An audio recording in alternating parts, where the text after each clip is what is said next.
Okay, so the first card in the middle here is going to be, what is your vision?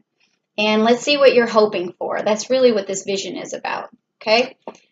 Okay, so you got the Queen of Pentacles and you got a fixed earth, okay? So this card has a lot of Taurus energy. So what you want, Gemini, is you want a lot of pleasurable things in your life. That's your vision. You want to have things that are beautiful around you. You really want to have enough money to enjoy yourself, and it has a lot to do with beauty too. You want to be able to take care of yourself. You want to be able to look good. You want just a lot of really pleasurable things out of life, which is a great vision to have. I love that vision.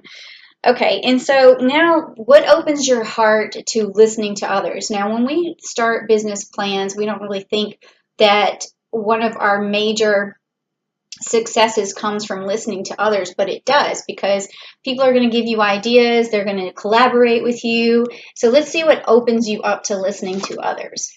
Okay, you've got the Cetus card. Okay, and this is the Two of Wands. Okay, Cetus in the Two of Wands. Okay, so this is telling me that it's a little bit more challenging for you to listen to people sort of one-on-one, because like your mind is racing a lot and you have a lot of ideas going around. And so it's a little bit more difficult for you to listen, but what opens you up is someone who challenges you, someone who makes you feel alive at the moment, who brings excitement into your life, who makes you feel as though listening to them is going to cause some sort of excitement or outcome. So you like to listen to exciting people, and you like to listen to ideas, and you like things wrapped in humor. I can see like all of this is happening, and it's something that challenges you personally.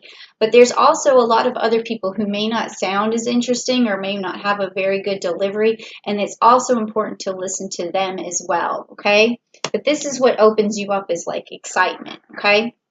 Now, the next thing that we want to talk about is how do you present yourself in the best possible way? How do you present yourself in the best possible way?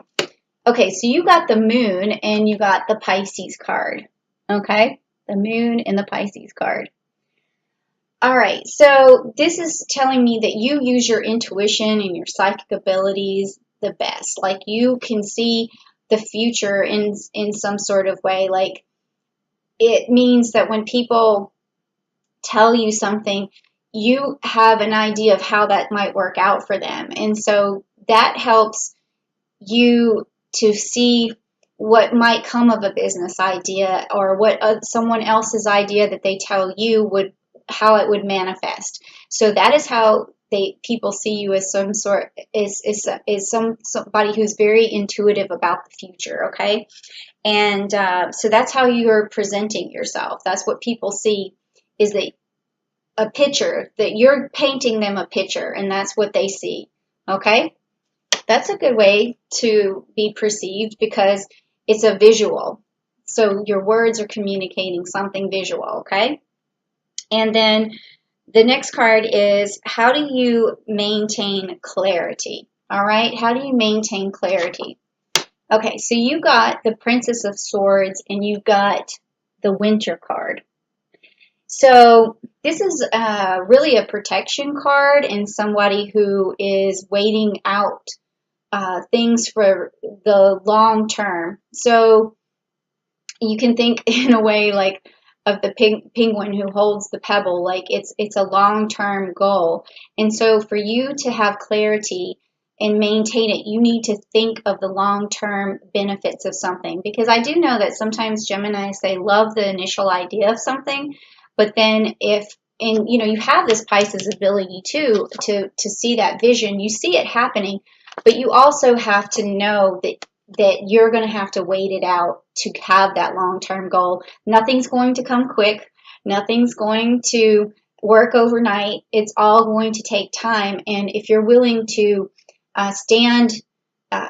watch over what you're doing, because this also with the Black Raven here, it's like protection and standing watch over something, but also when you do that, it takes patience. You have to watch. It's like the black crow on the wall, like sitting there waiting for something to happen.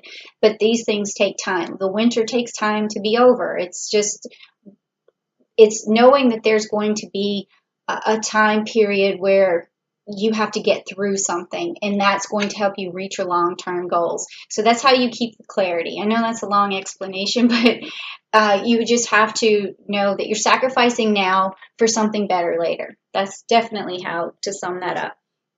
Okay, so now how do you adequately express your enthusiasm? So let's check that and see how you adequately express your enthusiasm. Okay, so you got this Libra in this Justice card. So Libras are very good at being fair. They're very good at buffering situations, and they're good at balancing things. So it looks like you can, this energy here, juggle a lot of things, and that's a way to express your enthusiasm is basically by like saying I can multitask. I know how to do this. I can balance a lot at once.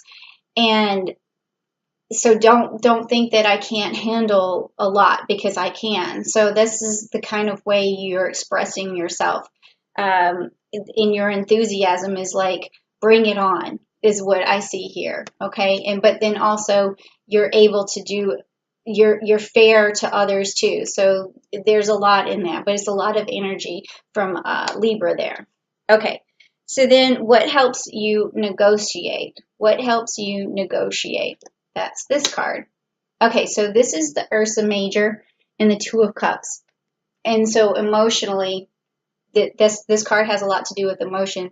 So when you negotiate, you're basically letting the other person know that you're protecting their best interests, because this is also the mama bear who protects, and the reason they do that is because they care about other people, and or either they care about like their cub or whatever. And so what you're doing when you negotiate is you're telling the other person, you're using this energy to be like, I'm going to be fair, I'm going to look out for your best interest.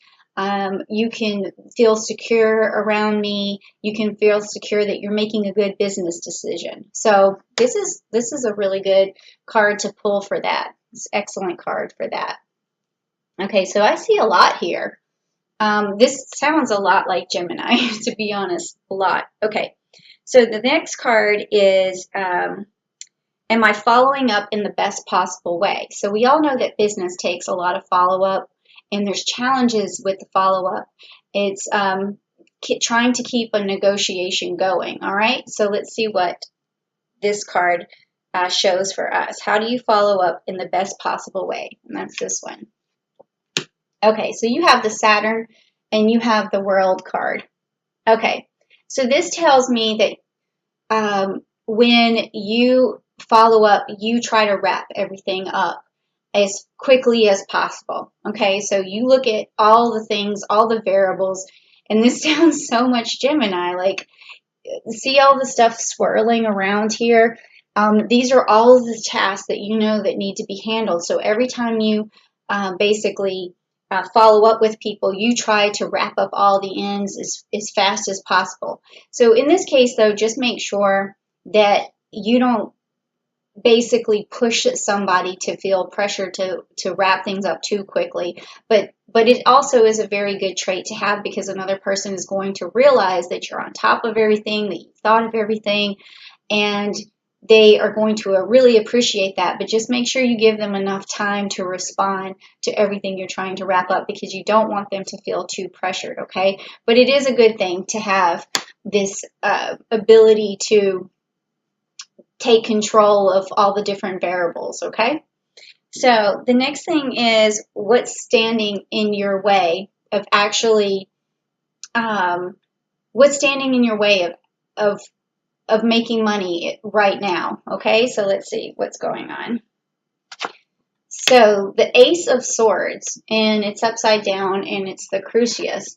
Okay, so this means that this card is sort of like, it's like luck handed to you, or like a tool handed to you. Like, I don't know if you've ever seen like Harry Potter or something like that, but the sword comes out of the hat and he's able to use it. And this is all also the Southern Cross here, but it's something presented to you, and it's something you can use as a tool, and it's upside down. So to me, this seems like what's standing in your way is a resource. It's something that you need that you don't have yet, and you need to just figure out for yourself what that particular resource is. It could be some piece of new technology. It could be a business partner. It could be just the money for starting an idea, or it could be something you're missing internally that you could be working on. It could be interest, like you just don't find anything that you're passionate about. All of these things is some kind of resource that is missing right now that you definitely need. So just think about what that could possibly be. And then this is going to be the final card, which is how can I communicate to grow my business? How can you communicate in the best possible way to grow your business? So that's going to be this card. Okay, so this is the Hydra, which is upside down here, and it is the Four of Wands. Okay, so with it being upside down, what this is telling me is the best way to communicate is one thing at a time. Because if you get ahead of yourself, Gemini, this is going to create a problem. Because you have I can see you've got this whirlwind of things, that variables that you look at, and you can see the future, and you're trying to see you can see the picture that you're looking for. So it's almost like it's like when you see something all laid out in front of you and you're trying to communicate that to a person, just that it's overload for them. Okay, Gemini, you can keep all of this swirled around in your mind, but somebody else might get overloaded by that. So one thing at a time. That's all you need to express, so that any kind of business opportunity, any kind of avenue that you're taking, if you're just take it one step at a time. If it's a person you're talking to, one step at a time. And you can just mark off the things that you already see coming, but just do it one thing at a time. And then that could be the thing that you're missing, is just not knowing how to, stop multitasking and just do one thing at a time, because you can see the whole thing laid out in front of you. But you do have such great instincts. You have this ability, but you also kind of have a little bit of a weakness here with the sacrifice that it takes to get to that long-term goal. Okay, so those are the things that I see that you would work on in order to really make a success out of yourself. Okay, Gemini? So thank you so much for visiting my channel, and I hope you like this message, because I think it might have been super helpful for you. And, well, at least I hope it was. So if it was, please give me a like, and then also share this with another Gemini who you think could use this message, or anybody really that you think could use this message.